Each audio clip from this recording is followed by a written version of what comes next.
मेरा एक दोस्त है, काशिफ नाम है, वो उन्होंने गाड़ी ली तो मैंने भी मुबारकबाद दी, तो वो रोने लगा। वो कहता कि हफीज साहब, एक जमाना था कि मेरे पास कुछ भी नहीं था, मेरी माँ बीमार हुई और गधा गाड़ी पे माँ को बिठा करके, मेरे पास किराया भी नहीं था, हॉस्पिटल ले आया, लेकिन माँ जिंदगी की बाजी हार गई। और वो कहता है कि आज सब कुछ है, गाड़ियां भी हैं, बंगले भी हैं, फैक्ट्रियां भी हैं, लेकिन आज माँ नहीं है। ये इंसानी फितरत है, जिसने खुशहाली देखी हो वो आरजू जरूर करता है कि काश कि आज मेरी माँ जिंदा होती। मैं 1997 में किबला रजा साकिब मुस्तफाई साहिब के पास तालीम हासिल करने के लिए आया, तो मेरी वालिदा ने मुझे बचपने में कहा कि बेटे, मेरी आरजू है कि जिस तरह किबला हजरत मिंबर पे बैठ के लोगों को अल्लाह रसूल की बातें सुनाते हैं, मेरा बेटा भी लोगों को अल्लाह रसूल की बातें सुनाए। ये मेरा ख्वाब, मेरा सपना है और मैं ये देखना चाहती हूँ। लेकिन हुआ क्या कि 1999 में वो अल्लाह के पास चली गई। अल्लाह ने बड़ी इज्जतों से नवाजा है। पूरे पाकिस्तान में जाता हूँ और हजारों के इज्तिमाअत में मैंने खिताबात किए हैं, उलमा की मौजूदगी में, बड़े बड़े मशाइख की मौजूदगी में मैंने अल्लाह रसूल की बातें सुनाई हैं। लेकिन कभी कभी आरज़ू मचलती है कि पर्दे की ओट में बैठ के इस बेटे से माँ अल्लाह रसूल की बातें सुने तो मेरा कद कितना बढ़ जाएगा। ये इंसानी फितरत है। वो आरज़ू करता है काश के आज मेरे माँ बाप जिंदा होते। मेरे नबी सल्लल्लाहु अलैहि वसल्लम फरमाते हैं, जन्नत तुम्हारी माँ के कदमों तले है। और फिर अमलन हमें करके भी दिखाया।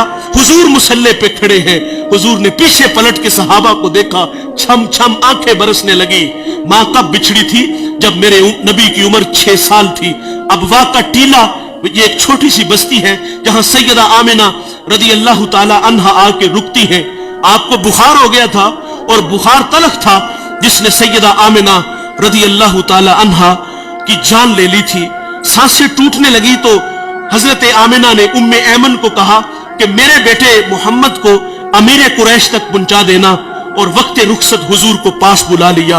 उधर बचपने की मासूमियत, पेशानी में नबुव्वत का नूर है और माँ बेटे में खूब सी जाती है। 2-1 बातें की और फिर हमेशा के लिए पहाड़ों में सो जाती है। फरमाती फरमाया बेटे, हर नई चीज ने पुराना हो जाना है, हर बाकी ने फना हो जाना है। फरमाया बेटे, मैं भी जा रही हूं, लेकिन सुनो मेरा जिक्र बाकी रहेगा, वो इसलिए कि मैं तेरे जैसा सोना मोहम्मद छोड़ के जा रही हूं। सांसों की माला टूट गई, मोती कहीं फिजा में बिखर गए। हुजूर मां से लिपट गए और लिपट के अथरू बहाते हैं और फरमाते, अम्मी आप क्यों नहीं बोलती, आप आंखें क्यों नहीं खोलती? हंसता चमन खामोश है, जाने वाले लौट कर कभी भी नहीं आते। लेकिन कुछ जाने वाले ऐसे होते हैं जो दिलों में धड़कन बन के रहते हैं, खुशबू होती है जो पास पास रहते हैं। हुजूर मां से लिपट के मां की जुदाई में रोते हैं, फिर अपने नन्हे नन्हे हाथों से काले पत्थरों की कब्र बनाते हैं, उस पे आंसुओं का छिड़काव करते हैं। जहां तक मां नजर आती रही, पलट पलट के उन काले पत्थरों वाली कब्र को देखते हैं। मैंने हुजूर की मां की कब्र की 2 दफा जियारत की है। हम जब पहली दफा आपके मजार पे हाजिर हुए, ये मदीना से 350 किलोमीटर के फासले पर अबवा का टीला आता है। हम रात 1:45 बजे पहाड़ के नीचे थे तो माहौल बिल्कुल खामोश था, हवा का कहीं से कोई एक झोंका भी नहीं आया था। लेकिन जब सैयदा के कदमों में खड़े हुए तो यकीन जानो ऐसे लगता था कि अल्लाह ने जन्नत के 8 दरवाजे ही खोल दिए हो। जन्नत से ठंडी हवाएं आज भी सैयदा को सलाम करने आती है। हुजूर पलट पलट के उन काले पत्थरों वाली कब्र को देखते हैं और वापस लौट आते हैं। उम्मे ऐमन कहती, मैं जब नीचे पहाड़ से उतरी तो पीछे पलट के देखा तो हुजूर मेरे साथ नहीं थे।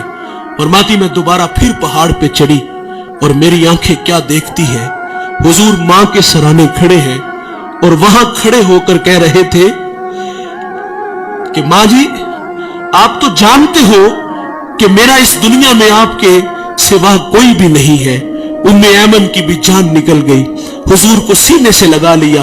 आका फरमाया करते थे, उम्मे ऐमन मेरी मां के बाद मेरी मां लगती है।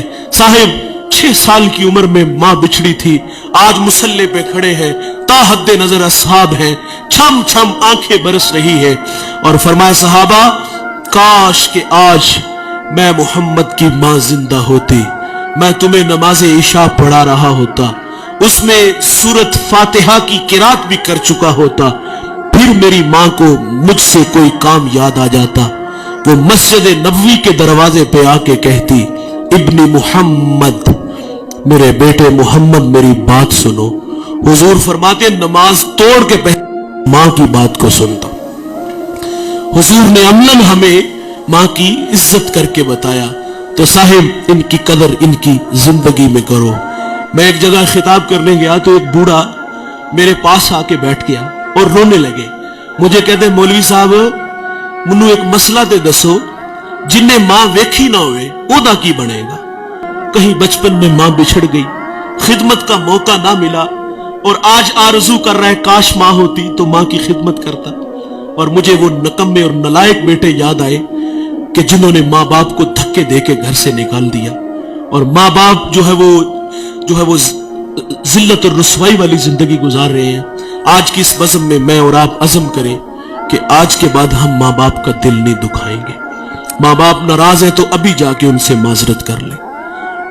यकीन जाने एक लम्हा लगता है। मैं पिछले दिनों टोबा टेक सिंह एक जगह खिताब करने गया तो वो बच्चा मुझे दलाइल देने लगा कि वालिदैन की ज़्यादती है, बड़ी अजीब अजीब सी बातें करने लगा। लेकिन मैंने उसके दिल के दरवाजे पे दस्तक दी। अल्लाह का शुक्र है कि वहां झटका लगा और वो मुझे कहता वो नहीं मानेंगे। मैंने कहा जाओ तो सही यार। वो कहते मैं कल जाऊंगा, मैं जिंदगी वफा करे ना करे जाओ यार। वो 10 मिनट बाद वापस आया। वो कहते यार ये तो कायनात ही अजीब सी है। मैं बस जाके हाथ बांध के खड़ा हुआ हूं और मुझे मेरे बाप ने मुझे सीने से लगा लिया। ये बड़े कमाल के लोग हैं, एक बार मिलेंगे दोबारा नहीं मिलेंगे। अल्लाह ताला से दुआ है कि अल्लाह हमें इनकी कदर करने की तौफीक अता फरमाए। इस वीडियो को शेयर जरूर करें, हो सकता है आपके एक शेयर से ये बात किसी के दिल में उतर जाए।